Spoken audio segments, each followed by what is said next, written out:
Hello, Ali Imran, how are you? Let's play this.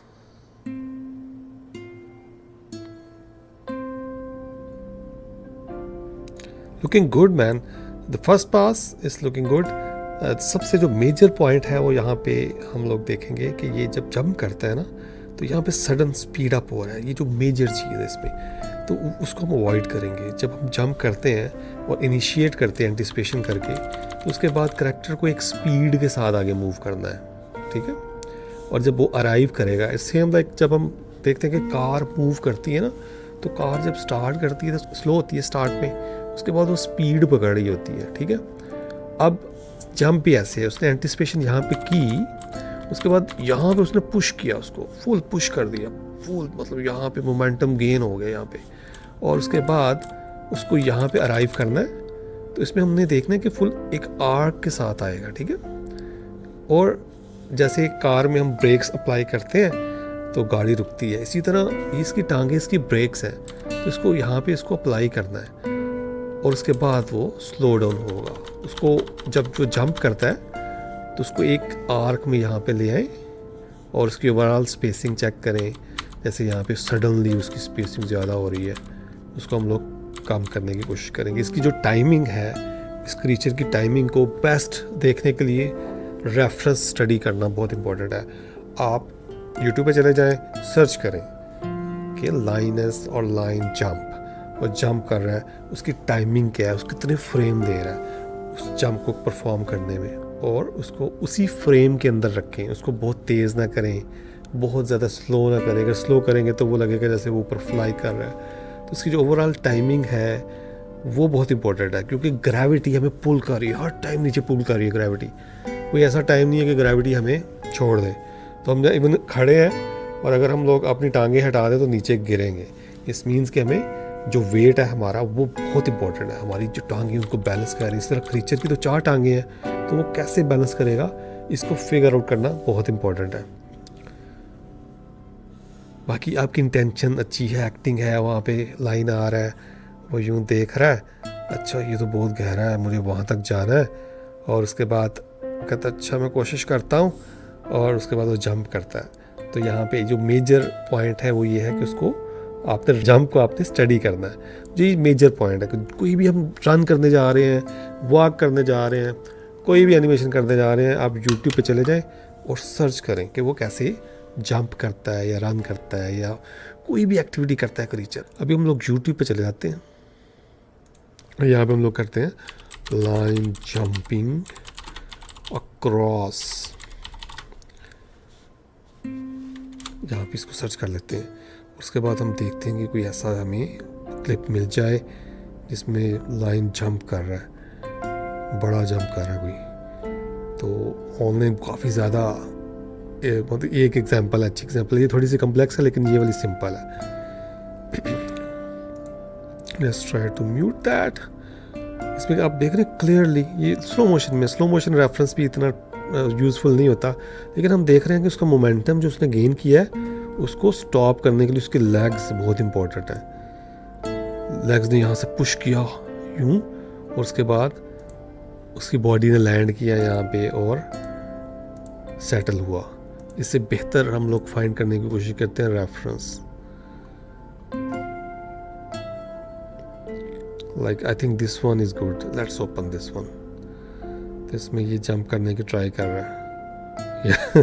बहुत heavy है ये, देखा यूं जंप किया और इतना भारी है वो वहीं पे गिर गया, पहले ही गिर गया, वो क्रॉस ही नहीं कर पाया उसको।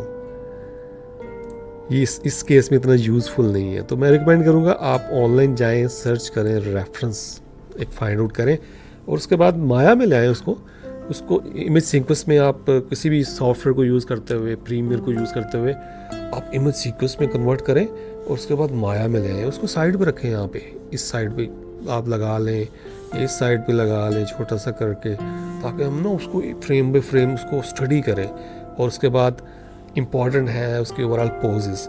सबसे पहले तो हम लोग देखेंगे जैसे इसकी जो लेग्स हैं, लेग के पोजेस अच्छे हैं लेकिन कुछ जगह पे ना वो लेग के पोजेस टूट गए हैं। जैसे लेट से यहाँ पे हम देखें तो ये बहुत ज़्यादा ओवर रोटेट हो गया इस तरफ, इसी तरह जो मेजर इशू यहाँ पे मुझे नज़र आया था वो ये था, ये जो लेग्स हैं ओवर स्ट्रेच हो गए हैं यहाँ पे। तो जैसे ये वाला सेफ जोन है, ठीक है, लेकिन यहाँ पे ये ओवर स्ट्रेच हो गया, जो कि पॉसिबल नहीं है। मतलब हमें इनको समेटना है, लेग्स को समेटना है इस तरह से कि वो बेंड रहें। और इसी तरह जो फ्रंट लेग्स हैं वो भी टूटी हुई हैं अभी, तो उनको देखना पड़ेगा हमें कि रेफरेंस में कैसे है। अमूमन ये जो पार्ट है वो यूं ऐसे बेंड होता है इस तरह से, वो यूं ऐसे समेट लेते हैं जब जंप करते हैं, तो उसके बाद यूं अप्रोच करते हैं। और यहाँ पे जैसे इधर भी वो इस तरह सिमटी हुई होंगी। उसके बाद जब वो रीच करेंगे तो वो फुल स्ट्रेट हो जाए। जैसे अभी थोड़ा सा ओवर स्ट्रेच हो गया, इसको कम कर लो, लेकिन ये स्ट्रेट हो जाती हैं। तो जब हम रेफरेंस को स्टडी करेंगे तो हमें आइडिया हो जाएगा। इसी तरह ये जो लेग्स हैं ये यूं बेंड होंगी, ठीक है। और उसके बाद वो ओपन होना शुरू हो जाएंगी और फिर उसको वो लैंड करेगा, उसके वेट को कैरी करेगा। तो नंबर 1 रूल क्या है? नंबर 1 रूल है फाइंड आउट द रेफरेंस। उस रेफरेंस को पकड़ो, उसको अच्छे से स्टडी करो, फ्रेम बाय फ्रेम स्टडी करो, क्योंकि एक हैवी क्रीचर है, उसने यूँ जंप करना है, ठीक है। तो उसको वेट को कैसे मैनेज करेगा? फ्रंट जो वेट है उसको कैसे फ्रंट लेग मैनेज करती हैं, या नेक और हेड का रिलेशन क्या है? जो क्रीचर की मैं अक्सर बात करता हूँ, क्रीचर नेक से ज़्यादा रोटेशन उसकी आती है, हेड से नहीं आती, क्योंकि हम लोग ह्यूमन है ना, हमारा स्केलेटन सिस्टम डिफरेंट है क्रीचर से। तो उनका जो मूवमेंट का स्टाइल है, उनकी जो मैकेनिक्स है वो डिफरेंट होती है।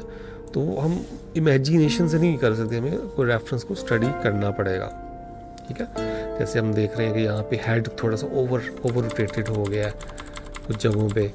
आपने अच्छा किया नेक को यूज़ किया है, नेक को बेशक यूज़ करना चाहिए, नेक ही ज़्यादा उसको ड्राइव करते हैं, लेकिन हमने देख रहे हैं कि हेड भी थोड़ा सा ज़्यादा रोटेट हो गया, तो उसको हम लोग कम कर देंगे।